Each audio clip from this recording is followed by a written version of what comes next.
Сәлеметсіздер ма? Қалдарыңыз жақсы ма? Бүгін сіздерге керемет әдемі құрақ түрін көрсетейін деп отырмын. Дәл осы құрақ түрін сіздерге тігіп көрсететін боламын. Керемет әдемі құрақ. Шие құрақ деп аталады. Бұны тігу үшін бізге менің құрағымның размері 21-21 болды. Астына қоятын матамды 21-21 төрт бұрышты мата кесіп аламыз. Дәл мына бұрышынан дәл осы қайырып бұрышын шығарып аламыз. Дәл осылай қайырып бұрышын шығарып аламыз. Сол бұрышты сызатын боламыз ручкамен.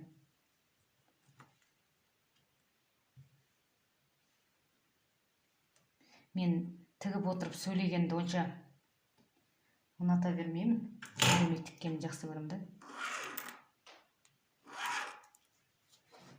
Бірақ тігіп отырғанда өзі түсінікті.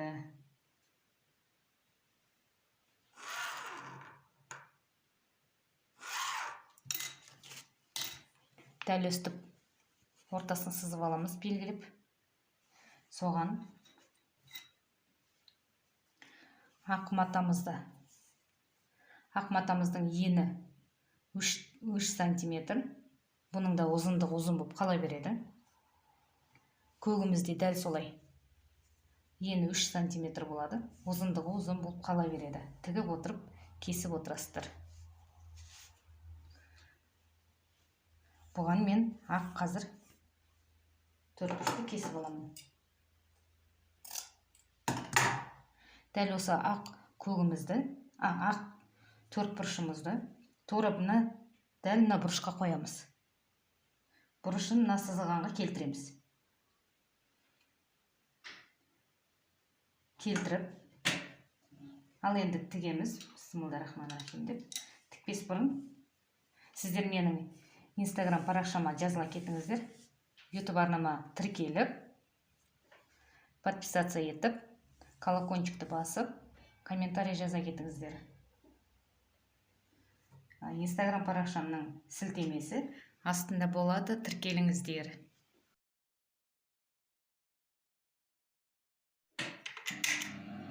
Ал бисмиллахир-рахманир-рахим бастаймыз. Өстіп тігіп аламыз. Бұрышымыз біздің жылжып кетпеу үшін. Осыған дәл мына көгімізді, төрт бұрыштымызды былай тігеміз. Хамнан төрт бұрыштымыз жетпейді.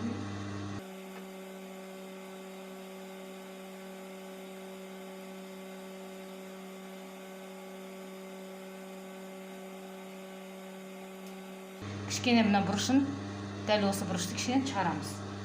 Аз ғана. Жетпей қалмасын. Закрепка міндетті түрде беріңіздер.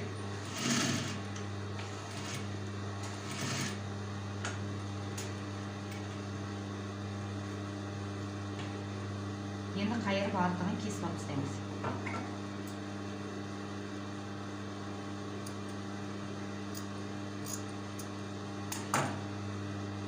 ашамыз.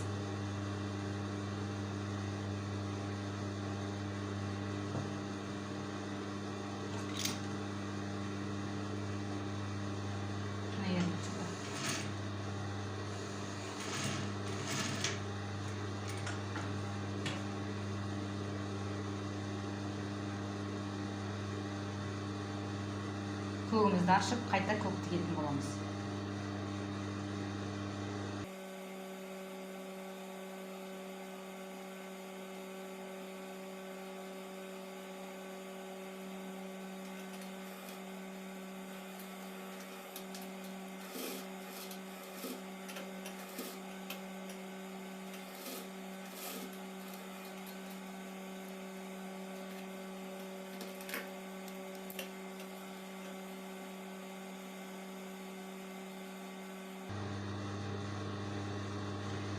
Тігіп алдық. Ендігі кезек бізде ақ болады. ақ матамызды тігеміз. Ағымыздың былай қолымызбен тартқан кезде кідір жағын жататын жағына тігеміз.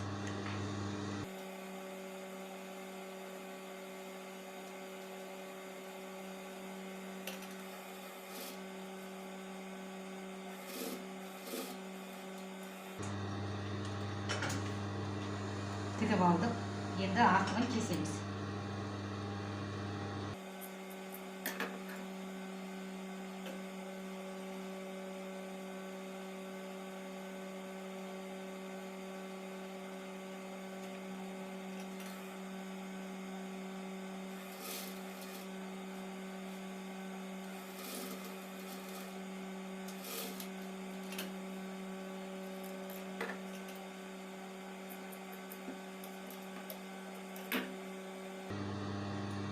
Ағымызды ашамыз жақсылап.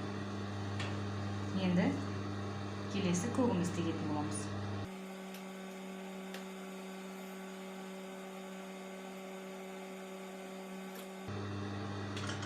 Тек қана бұны тіккенде дәл мына бұрышымыз сызғанға келіп отыру керек.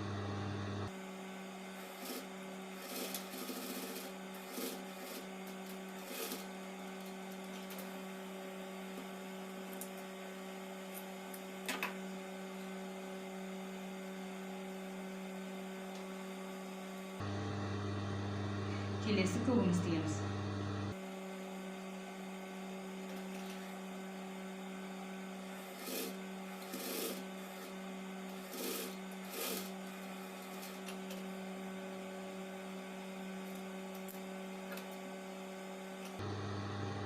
Артық матамызды кесіп алып тастаймыз.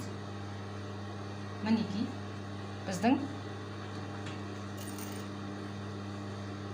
көрсеңіздер 4 қатарымыз тігілді. Өстіп, айналдырып отырып тіге бересіздер. Керемет әдемі құрақ түрі шығады.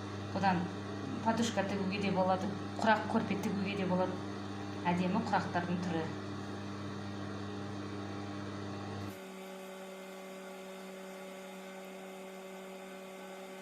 Матамызды міндетті түрде қарап отырасыздар. Мындай дәл осылай татқан кезде жататын жағын келтіріп отырасыздар.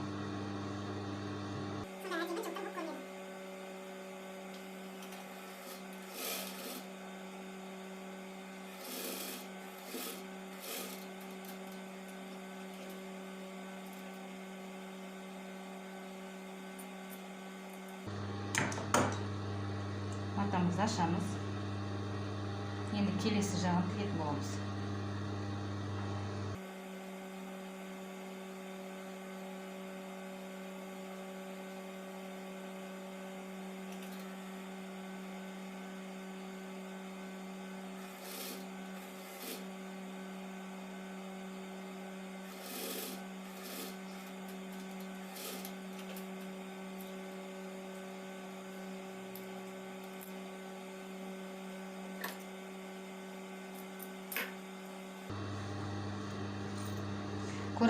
Не байқасаңыздар, дәл сызған жерге бұрышымыз біздің келіп отыр. Не көргенде міне дәл осы жер сызықпен бұрыш кете беру керек. Мына бұрыш сызған сызығымыздан матамыз былай шет жаққа кететін болса, құрағымыз қисық құрақ болып шығады.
кескенде кішкене артығымен кесетін боламыз.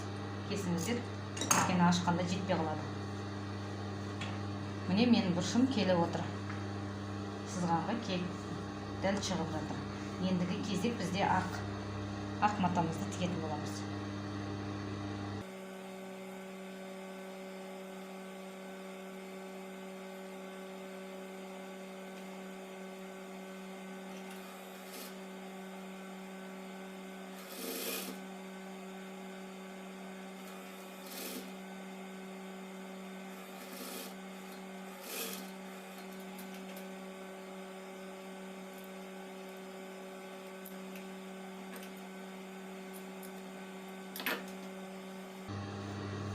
Матамызды ашамыз. Келесі жағын тігетін боламыз.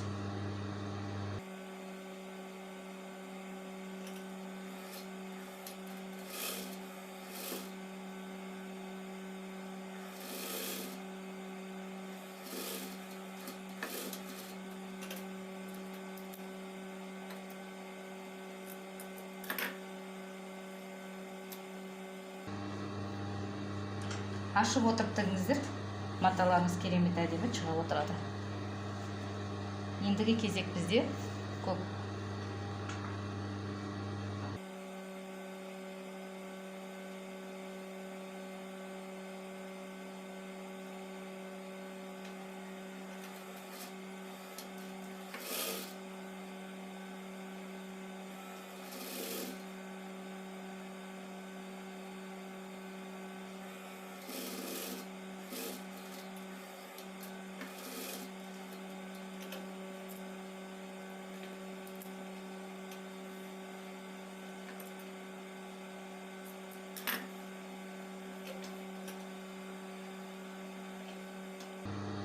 Келесі қағымызды тігетін боламыз. Міне байқасаңыздар, менің бұрышым дәл былай кескенде сызған сызыққа келмейді, жанынан түседі. Былай дәл осылай тіккен кезде тура мына жанынан түседі сызғанымызды. Ал былай аударып, келесі мата қойған кезде міне сызығымыз тура сызыққа келіп отыр. Оппа.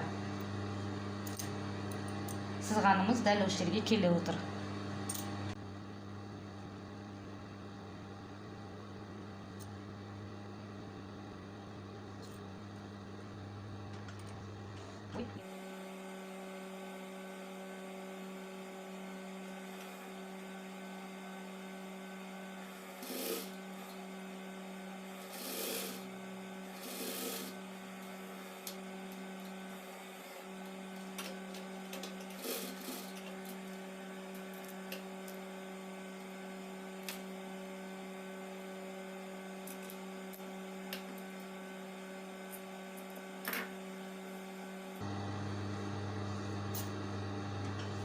Келесіміз біздің ақ болады.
Artık matamız kesip alamız.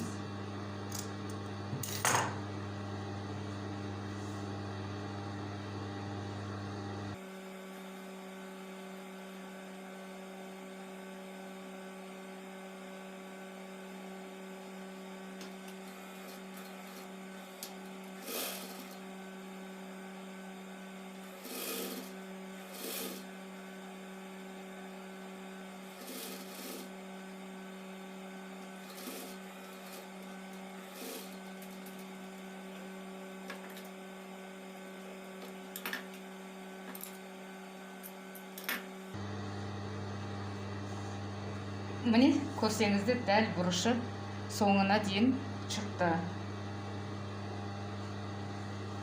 Ендігі менің бір қатар көк тиетін болады.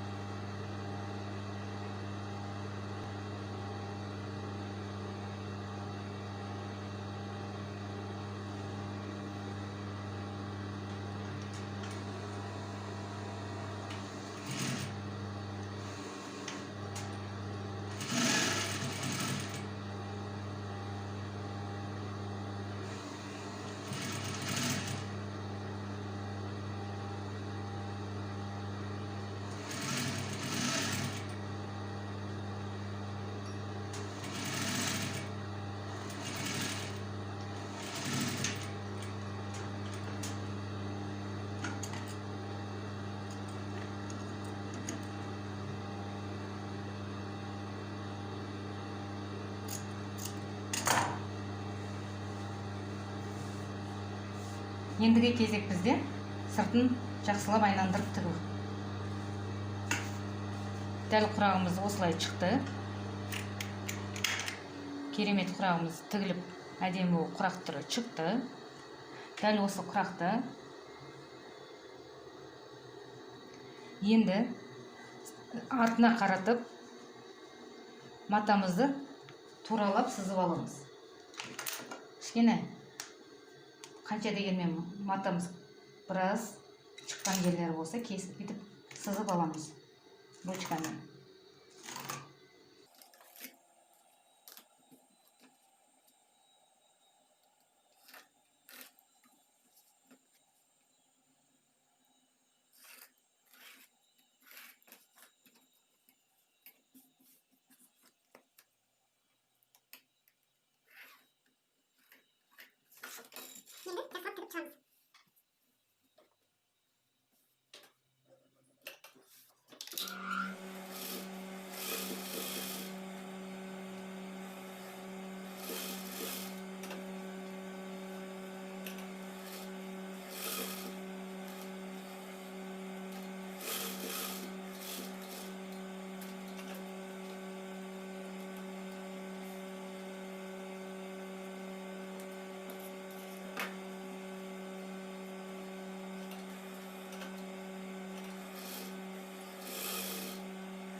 Дәл өстіп сыртын жақсылап тігіп алдық.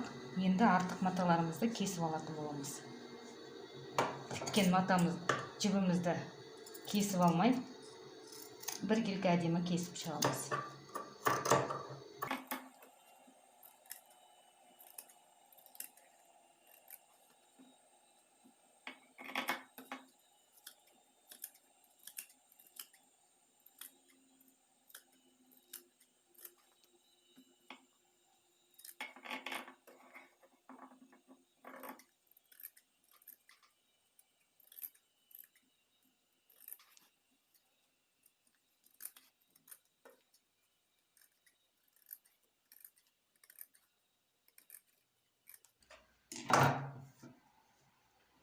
Міне достар, керемет әдемі құрақтырымыз дайын болды.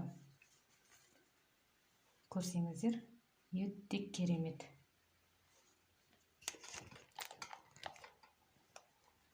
Мінекей, әдемі құрақ, жей құрағымыз дайын. Екінші құрағымыз, бағана сіздерге көрсеткен үлгім. Ал мұны дәл қазір тіккен құрағымыз. Жақсы сау болыңыздар. Міне керемет өлшемі бірдей болып шықты. Керемет әдемі құрақ түрін тігіп үйреніңіздер.